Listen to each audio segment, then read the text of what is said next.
Hello and welcome to another video. So today we're taking a look at an extreme budget forest deck for rotation. This is only running a couple of golds as the highest end card. Everything else is silver or bronze, which actually makes this deck reasonably affordable. Whether this deck go good or not is completely up for debate. I've tested it a fair bit and had very mixed results depending on the matchups. It does get very close in a lot of the matchups, but it does tend to lack just that kind of ender, and I'm thinking maybe adding in a better top deck for a 4 or 5 drop range might work, although this deck finishing at 3 does mean you are playing a lot more combo-y cards, getting a lot of buffs, getting a lot of that things to go off in combination with these cards, which makes it a little more interesting. So while this deck may lack in power, it definitely has that kind of interesting factor to it that makes you think, can this deck work? So that's kind of what I like about it. Of course, everyone misplays, so do expect those in some of these videos. I'm definitely not a pro by any means when it comes to playing Shadowverse or card games in general. I just like to have a bit of fun and give my perspective and share some decks with you guys. So we'll get right into it and take a look. Our first game is against Portal. Portal is actually a reasonably interesting match. I mean, especially with this forest deck. You don't really see things like brambles in this one. You don't see a lot of those other kind of big cards like Emperor. So it's definitely a deck that did pique my interest when I found it on Twitter. I just thought, wow, this deck runs some really weird cards, and I really wanted to at least give it a shot. I do enjoy the buffing mechanics, especially in something like Forest. Tends to have some more interesting ways to go about things, like Elf Song and like the amulet that you'll see. So with the Wise Men and Goblins, they're a pretty good setup. I mean, we get a couple of damage, a nice little boost, and we can get our board going very early, which works nicely against pretty much any deck. Of course, Pure Hearted Singer is also going to be a great card, although we really want something that can go with this Elf Song just so we can get that extra proc for the buffs. And there is Woodland Band. Woodland Band is the buff card. It does give +2/+2 to all your followers if you have 4 followers with different names on the board. So fairly hard condition in some senses, especially when you could have all fairies. But for the most part, it's not too difficult. What are you doing? I mean, my opponent had a pretty perfect hand to deal with that board then, being able to trade everything off pretty effectively, removing most of my followers very easily. Setting up this Woodland Band I always find is the easiest thing to go for, especially because you don't have to play a lot of high cost cards. So we only need one card to really survive here to take advantage of it. No, probably we would need both actually to take full advantage of it, but I would settle for one. Especially since they are killing my Pure Hearted Singer, which will give us at least a draw. So we're not going to get that this turn, but at least we get a shot at using our Gentle Elf with a nice buff. Will you be good to me? So we get to use the Elf Song, which will buff everything here. If we even throw Nevo out, we can actually avoid this Icarus, which will mean we will easily 2 for 1 on this board. You'll like me after this. So not a bad way to go about that whole turn. We got a draw, which set us up another Gentle Elf. If we can get another card with a different name, we can actually go for it next turn and set up everything we need to take advantage of the amulet. I actually love using that amulet. It's a great card to mess around with, so it's always good when we get to see stuff like that. It does mean the games are a little long in parts, just because obviously you get locked out of being able to go for any lethal damage if they continually clear your board, so it definitely lacks against decks that do have big board clears. Even in the current meta, a lot of the board clears can be quite problematic if you don't have the perfect buffs. Getting the Crimson Poe Elf was actually really good. Although I can't take advantage of my amulet yet, it does allow me to kill their entire board, which I actually really like about that card. Being able to deal 2 damage to X followers based on how many cards have been played seems to work really nicely. Of course, we get the Deus Ex Machina, being able to come down pretty smoothly. Definitely a card I can't remove immediately without getting a decent draw, but also not a card I'm too concerned about. So being able to trade this variant does mean that I can use my entire hand now and go for a pretty decent buff at the same time as draw power. Being able to draw with Pure Hearted Singer and with Gentle Elf is going to be massive. And we get a couple more damage to our opponent's face. Thank you so much. So another great buff card, Sibel, or Cybel, I'm not sure how they go about pronouncing that one, but yeah, I do enjoy the card. It's a 1/4, which is a good body, especially on 3, and being able to buff all your cards for +1 is really good.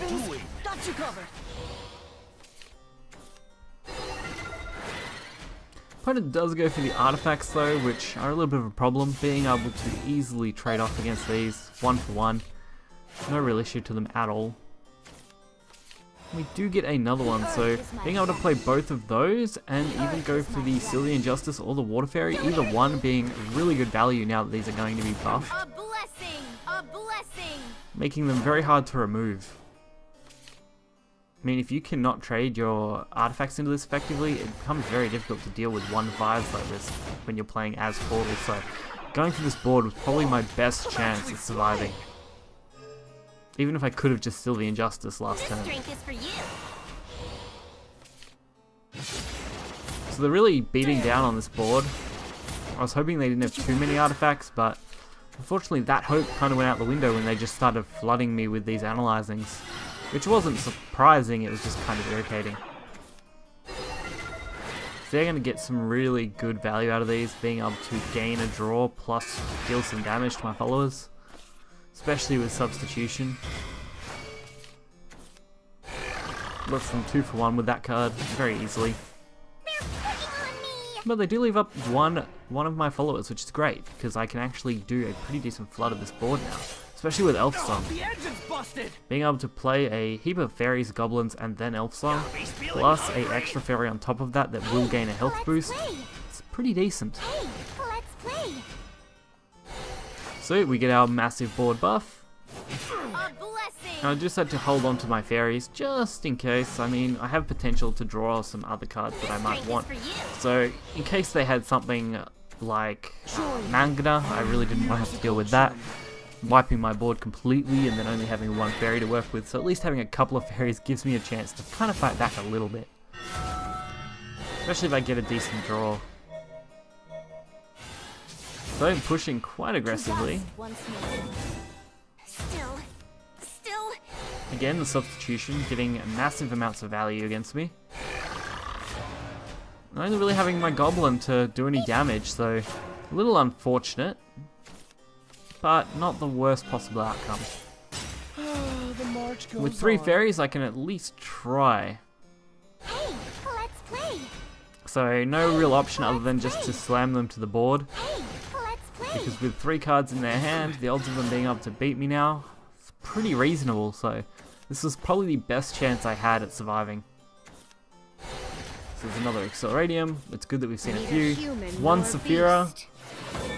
Lucky for me, they obviously didn't have a high enough boost to actually take advantage of the Saphira. That was a bonus, so as long as they don't have a second one to follow it up, we actually have a very, very decent hand. So we're only really worried about a board clear or a Saphira taking us out. And with 2 cards in their hand, it's the bet I'm willing to take.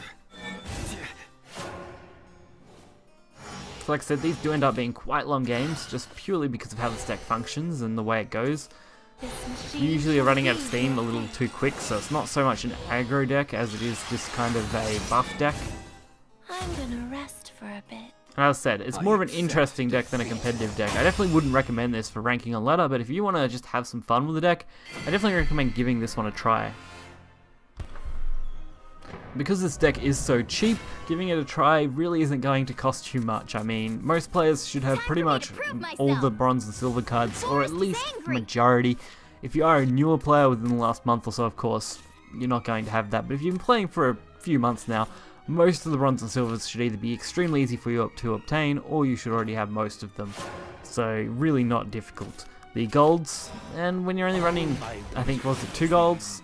Shouldn't be hard to get those either if you really wanted to give this deck a go, but it's mainly for people who are kind of just bored with what they're currently playing and want to try something different. I mean, go ahead and try and improve the deck. You can send it on to me Twitter, you can send anything on to me on Twitter really.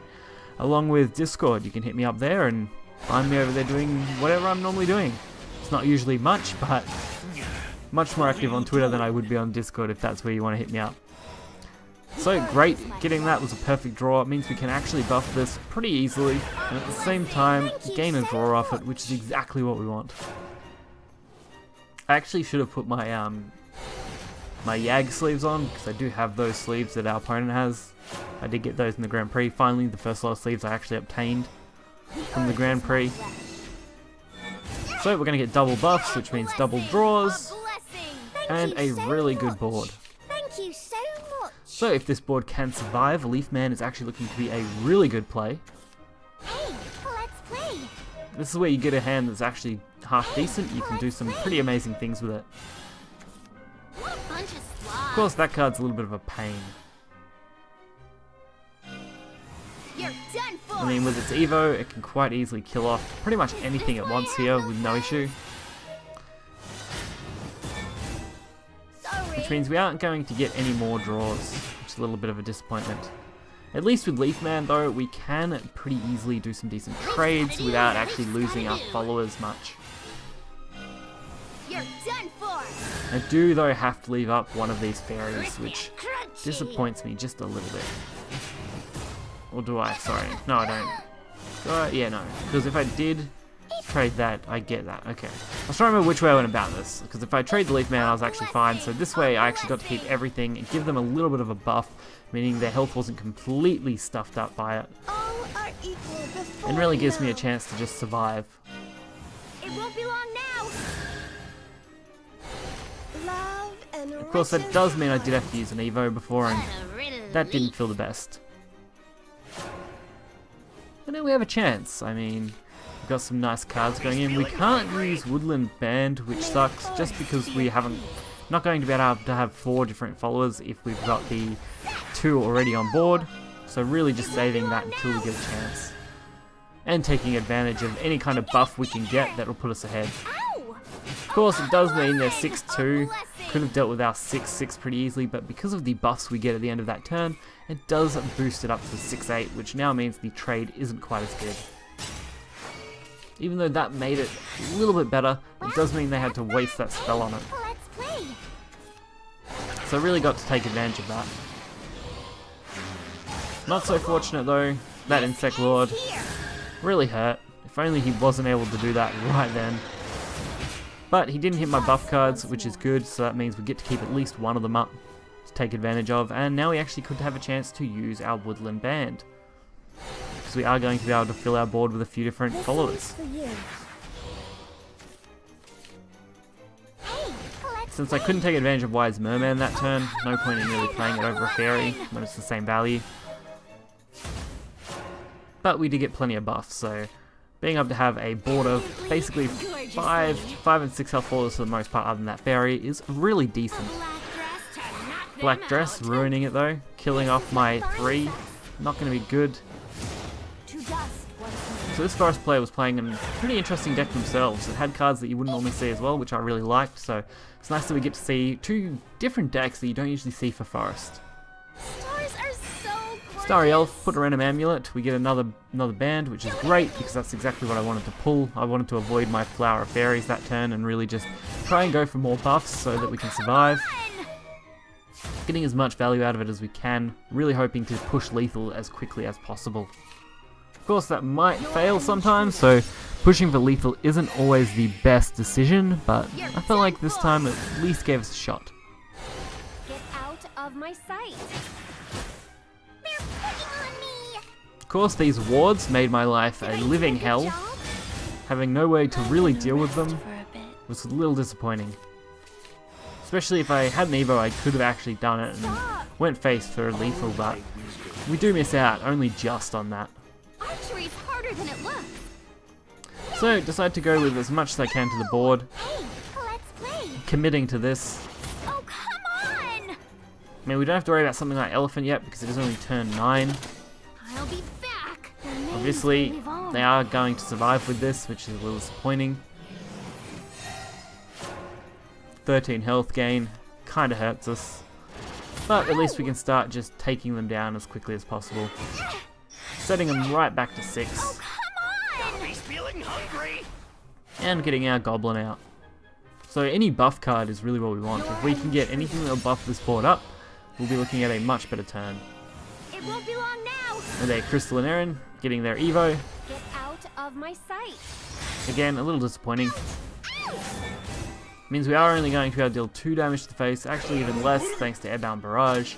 And they actually have more healing options now because of that return, so not very happy with that. But we do end up getting the Elf Song, which is great, so we can buff even just a little bit this turn, setting up our Merman to do a little bit more damage than he would have before, which is great. Of course, I should have played Pure Hearted Singer first, so I did misplay that slightly.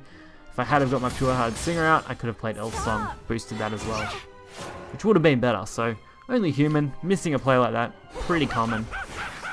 Jungle Warden, another pain in the ass ward. I mean, this deck really was an odd one. Running a fair few wards, while at the same time running more, I'd say, aggressive cards in some sense, was really piquing my interest when I was playing. So I decided to go for the draw, looking for anything I can use. Don't really get anything, making my life even more difficult, but we can go for more draw power, which is great. Along with a little bit of a buff. Archery's harder than it looks. Hey, let's play. A blessing. Thank you so much. It's just one of the longer videos I've done in a while, just because these matches were so drawn out. They were always so back and forward every single turn. As you've seen, it's absolutely crazy how long these games could go for. So there's the Magical Fairy Lilac coming down for them. Still have to get round this 4-1. I unfortunately didn't really have a decent way to do it other than just trading. We do get our own Magical Fairy Lilac, so that's good. And we get a chance to kind of just play out what we need to. Oh, come on. And I felt like trying to go for the draw was my best bet. Although I should have probably went for the draw first. So I was a little disappointed by that. Their Magic Fairy obviously got priority over mine anyway. So that was a little disappointing. But we are the ones at 20 health. They are only at 6. Which does put us in a good position, as long as they don't have something absolutely crazy. And Leafman is going to put them very, very close to being dead. 1 off lethal. That's literally as close as we have been this entire game. Plus, our board is now protected from spell damage, which is great. So they are forced to use physical trades to deal with these. I'll be back. Lucky for us, unless they have another decent card, Insect Lord isn't going to be it yet, so that's always great. Unless they had something crazy, they weren't going to be killing this Goblin. I lost. Which did give us the lethal, so just lucky there at the end. So I feel this deck definitely deserves the name Extreme Budget. I mean, it could be more budget if we just run all bronze, of course, but with how limited the card pool is in rotation and what cards you can use, I was surprised this deck managed to win any games, let alone the 2 that it actually did. So hope you guys did enjoy this video. It was more of a novelty, but hopefully you enjoy something more fun and just interesting. So be sure to hit the like button and subscribe. You'll find the deck list in the description below, and I will catch you guys next time. See ya.